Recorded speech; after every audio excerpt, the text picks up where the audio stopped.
My life at school is very, very busy. I'm going to my senior year at Auburn majoring in biology, and I just have so much stuff to do at all times. A typical week at school goes like this for me.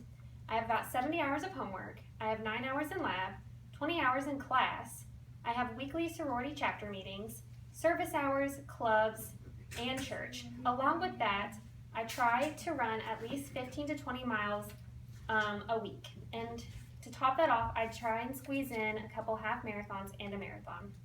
Sometimes I have a bit of a social life, but not much. So that leaves about 20 minutes for sleep per week. That might be a bit of an exaggeration, but in reality, I treat sleep and rest as a luxury instead of a necessity for human existence. However, I've learned the hard way that rest might be a little more of a priority than I have been making it. The first thing I learned is the importance of rest for health and recovery. Back in January, I had the opportunity to do a marathon. Afterwards, it was probably the best thing I have ever accomplished in my entire life, but I didn't take any time off afterwards. 26.2 miles can have a lot of stress on your body, and it is advised to take a couple weeks off just to recover. Well, I went straight back running into my routine, and I ended up injuring myself. So those couple weeks that could have been recovering turned into months, and I was very upset. Other important aspect of rest is increased performance. A study by Ernst & Young concluded that vacations made employees more productive and happy with decreased burnout. After I finished my semester in May, I was just done with everything. I never wanted to open another textbook or step in a classroom ever again. But then I went on vacation. I went up to Seattle to visit my best friend, who showed me around her hometown and let me drink lots of Starbucks. And then I met my parents in California, and we went to Yosemite and spent some time in nature. After that, I was ready to come back and take on my nightmare, which was Calculus 2. As I have previously stated, rest is important for physical health and productivity, but even more important, rest is needed for spiritual and mental well-being. One aspect of my religion is to take a day to rest from our labors. This day is usually on Sunday or on the Sabbath day. In Genesis 2:1-3, it says, "Thus the heavens and the earth were finished, and all the host of them. And on the seventh day God ended his work which he had made. And God blessed the seventh day and sanctified it, because in it he had rested from all of his work which God created and made." This sounds absolutely fabulous. A day to just sleep and do nothing but watch movies and nap. It's my kind of religion. But in reality, God just rested from the worldly duties. The Sabbath day of rest is similar to resting the body and vacationing.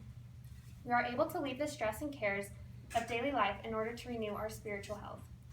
Elder James E. Faust, an LDS church leader, shared 3 reasons for Sabbath day rest.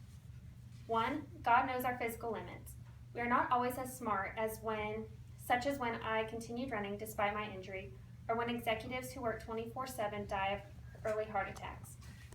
2, we need spiritual regeneration. We can't learn and reflect on God, family, relationships, and service to others if we constantly occupy our daily lives with goals, jobs, or other selfish activities. 3, we are commanded to rest and show our obedience to God when we do. President Spencer W. Kimball, a prophet, explained that Sabbath day of rest is a day of rest from things that distract us from our spiritual nature.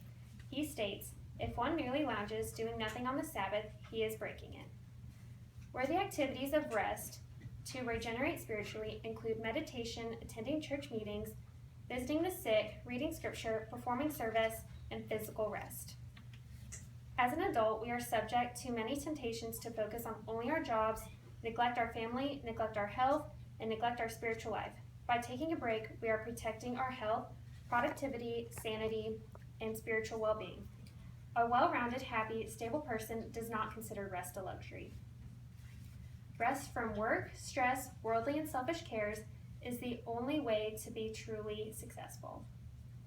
Maya Angelou wisely said, "Every person needs to take one day away, a day in which one consciously separates the past from the future. Jobs, family, employers, and friends can exist one day without any of us, and if our egos permit us to confess, they could exist eternally in our absence. Each person deserves a day in which no problems are confronted, no solutions are searched for. Each of us needs to withdraw from the cares which will not withdraw from us. end quote. Thank you for listening and happy resting.